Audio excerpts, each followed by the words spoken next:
Bonjour. Aujourd'hui, je vais répondre à une des questions les plus fréquentes que j'ai en cours. Souvent, les personnes qui viennent au cours demandent pourquoi choisir telle ou telle couleur en fonction du sujet qu'on a choisi. Alors, j'ai ici un petit échantillon de différentes couleurs de papier pastel card proposé par Sennelier, donc je tiens toujours à l'atelier, pour justement montrer aux personnes les différentes qualités de couleurs. Donc j'en ai ouvert un pour disposer toutes les couleurs. Il y a plusieurs solutions en termes de couleurs de papier. On peut choisir une couleur claire pour un sujet qui va nécessiter justement un ciel, des sujets où on va avoir besoin de plus de blanc, de crème, de couleur claire. Inversement, on peut choisir basiquement une couleur foncée si on a besoin, par exemple, un ciel d'orage, une scène de nuit, ou des choses qui ont besoin d'avoir des marrons, des foncés, des bleus, des verts foncés. Mais on peut aussi décider de jouer sur les complémentaires. Et en jouant sur les complémentaires, par exemple, ce rouge anglais, là, que j'aime beaucoup, va nous permettre de travailler par exemple des fleurs, des sujets qui sont très colorés, parce que cette couleur rouge va venir intensifier les résultats. De même, si on a un ciel assez joli, par exemple un très joli lever de soleil ou un coucher de soleil, on peut choisir de partir sur un papier plus foncé, justement, parce qu'en sous-couche, la couleur foncée va faire vibrer différemment les pigments des couleurs très très lumineuses. Donc, pour aller plus loin dans cet exemple, j'ai fait un choix de différentes couleurs de pastel et je vous montre. Donc, dans les échantillons Sennelier, on a cette petite boîte. Cette petite boîte donc avec les couleurs primaires, rouge, bleu et jaune. Je vais vous montrer juste par une toute petite touche la différence que vous aurez si par exemple je mets du rouge ici.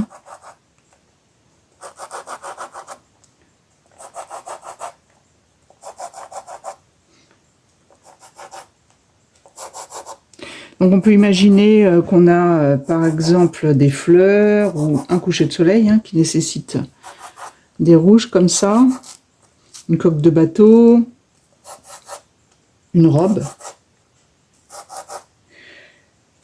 Donc là, on peut constater que le rouge, on le voit bien. Si on est sur des couleurs un peu plus neutres, on va dire, vis-à-vis du rouge, bien évidemment, on va avoir la couleur va rester quand même prédominante. Par contre, dès qu'on passe sur une couleur, soit un bleu comme ça, soit un vert, le rouge ressort. À l'inverse, le rouge anglais, du coup, il est plutôt camouflé, enfin voilà, il est moins présent. Allez, même exercice sur le bleu.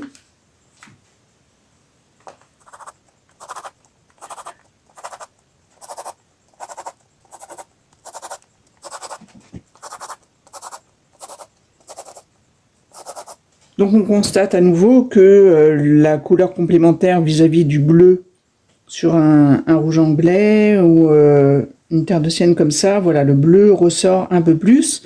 À l'inverse, quand on va être sur des couleurs plutôt vert, grises, c'est un peu plus neutre, voilà. Donc si on avait un ciel par exemple à faire, là on peut monter les bleus en puissance. Là ce serait plutôt des ciels d'orage, ou alors on revient avec des couleurs plus claires dessus. Ça ce sera sur un autre tuto. Je continue avec le jaune.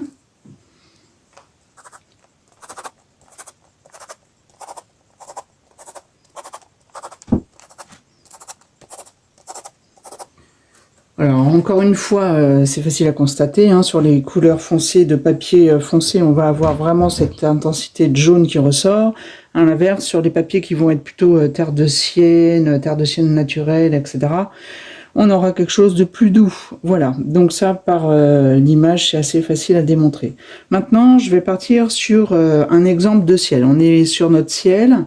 Donc je vais appliquer de la même façon les couleurs dans le même ordre. J'ai choisi 3 bleus pour montrer justement la différence que vous pourrez obtenir sur les différents papiers. Et pour ça, je vais faire exactement la même chose sur chaque papier dans l'application des bleus.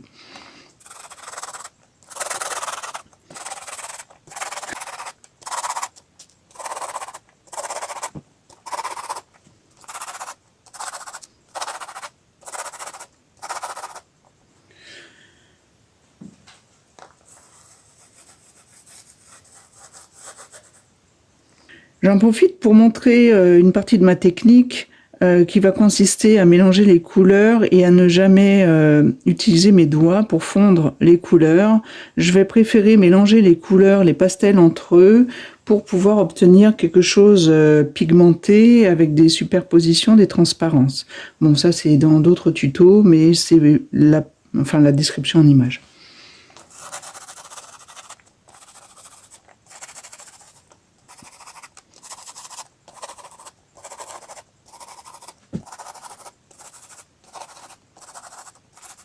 Du bleu foncé pour montrer que on a toujours cette interaction au niveau du papier et du bleu foncé, puis on a le bleu clair par-dessus. Et là, j'ai un bleu extrêmement light, c'est pas un blanc, c'est un bleu vraiment très clair. Alors je vais le mettre sur une partie seulement, imaginons que ce soit un ciel avec des nuages.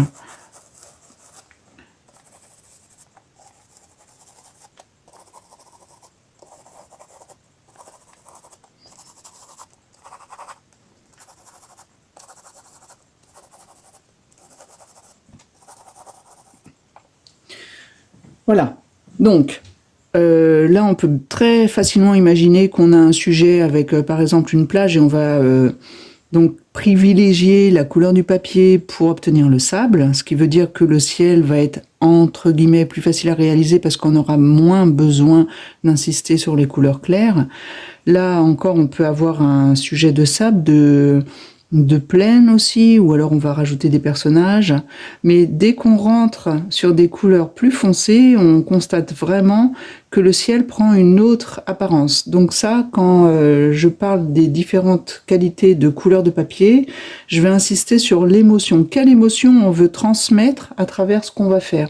Est-ce qu'on veut transmettre, par exemple, une couleur légère avec un sujet de plage d'été où on a une belle couleur de ciel, de terre, de sable, etc. Ou est-ce qu'on veut plutôt montrer le côté un peu dramatique? Les Anglais parlent de ce terme qui est rigolo, un côté dramatique, c'est-à-dire il y a une belle ambiance, quoi. On sent que l'orage arrive, ou alors on est en pleine mer, on peut avoir une grande vague. Voilà. Si on rentre sur des papiers avec une couleur qui est proche de la complémentaire du bleu, on donne encore une autre intensité. Donc là, on va peut-être donner la chaleur, la restitution de la chaleur en fin d'après-midi, des choses comme ça. Voilà, d'où l'importance des couleurs de papier par rapport à la gamme de couleurs qu'on va utiliser. C'est quand même assez intéressant de voir que en ayant pris les trois mêmes bleus, on a des ambiances différentes. Voilà. Allez, même chose pour le vert, j'ai un paysage par exemple, ou des arbres, enfin voilà, c'est des nuances de vert avec des ombres. Là du coup, je vais pas forcément superposer les couleurs, je vais plutôt les apposer pour montrer que on a par exemple une ombre sous la ramure des arbres. C'est un vert très foncé, hein, un vert marron très foncé.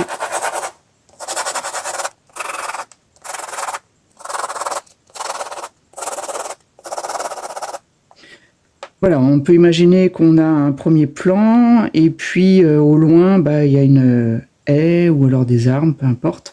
On a notre ombre, et on a, comme actuellement le printemps qui se lève, par exemple un buisson, les feuilles reviennent vertes acidulées.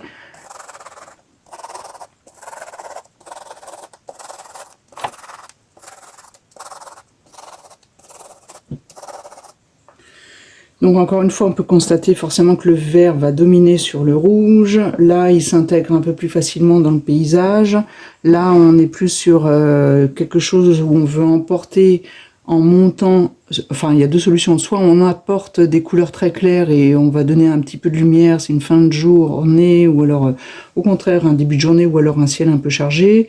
Voilà, d'où l'intensité.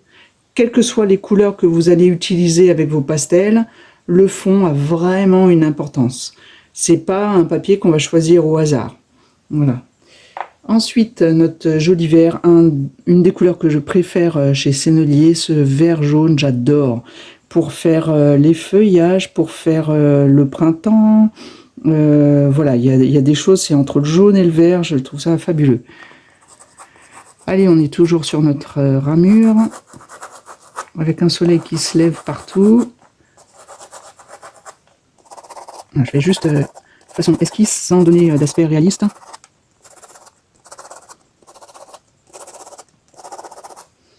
Voilà, donc on constate par exemple que si on a un champ, admettons on fait un sujet avec un champ, les herbes sont assez hautes, là on est clairement dans une scène, encore une fois, de nuit, hein, ou de lever de matin, là aussi, donc on pourrait ici par exemple ramener des roses pour un lever de soleil, quelque chose un peu plus lumineux.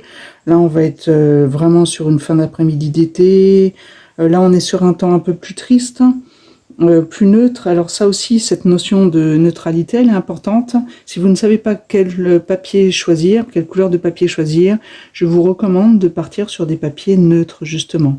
Sur des gris, sur des terres de sienne comme ça, légers, pour ne pas avoir à trop travailler vos gammes de couleurs, que ce soit pour le ciel ou pour l'herbe. Voilà, ça c'est un bon départ, il me semble, quand on débute.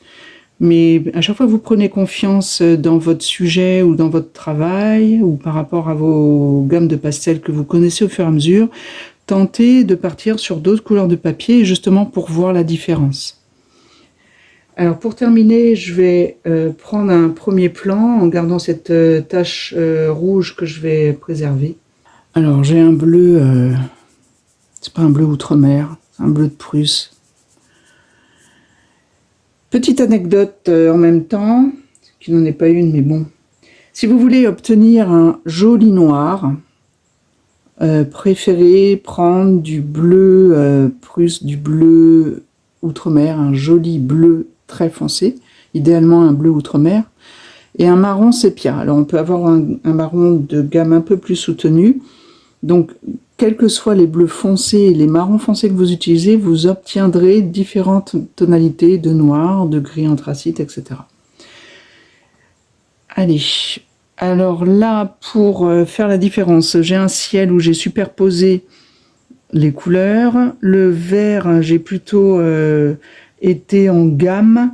Donc là, je vais dissocier aussi les couleurs. C'est-à-dire, je vais placer un peu de bleu comme ça.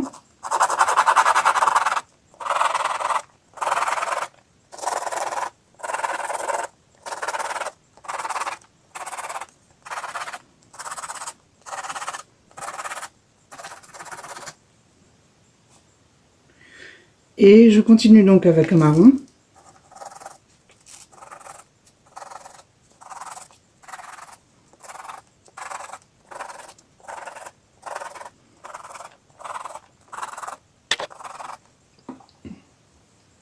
Et je finis avec un ocre jaune qui va faire la jonction avec le rouge là.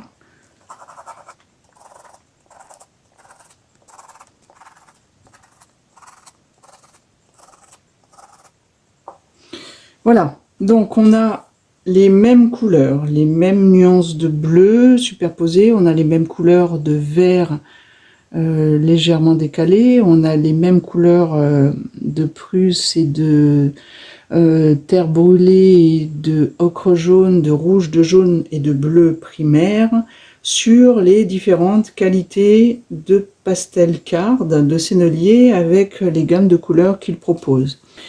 Si j'avais un conseil à vous donner, donc, par rapport à cet exercice, dans un premier temps, si vous commencez à travailler au pastel, choisissez des couleurs plutôt neutres, des gris, des couleurs qui ne soient pas trop foncées ni trop claires.